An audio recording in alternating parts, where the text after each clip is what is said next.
Assalomu alaykum hammaga. Bugun 28-elementimiz nikel bilan tanishamiz. Nikel, olmoncha nikel, alvasti degan ma'noni anglatadi. Atom raqami 28 bo'lgan kimyoviy elementdir.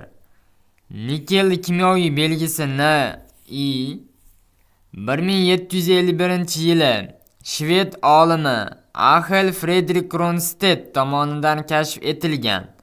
Xarakteristikasi: atom raqami 28, atom massasi 59, normal sharoitda nikel qattiq, rangi kumush rangda, klassifikatsiyasi metal, elektromanfiyligi 1.9, qaynash temperaturasi 3186 Kelvin yoki 2913 Selsiyda bo'ladi.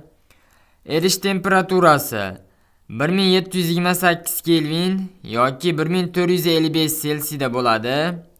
Zichligi 8.908 gram taqsim santimetr kubni tashkil etadi.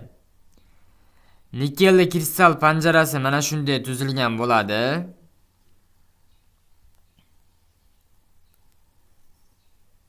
Endi bu yoqqa o'tadigan bo'lsak, nikelda kimyoviy belgisi Ni, atom tartib raqami 28, nisbiy elektromanfiyligi 1.9, atom massasi 59, elektron konfiguratsiyasi 3d8 4s2 ni tashkil etadi.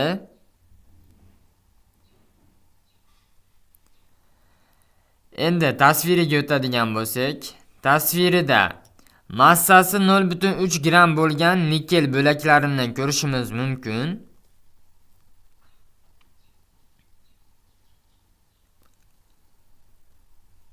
Atom tuzilishiga o'tadigan bo'lsak, atom tuzilishida nikelda 28 ta elektron bor. 28 ta elektron harakatlanadi atomda va atom markazi proton va neytrondan tashkil topgan bo'lib, protoni 28 ta, neytroni 31 tadan tashkil topgan bo'ladi. Ko'rishimiz mumkin.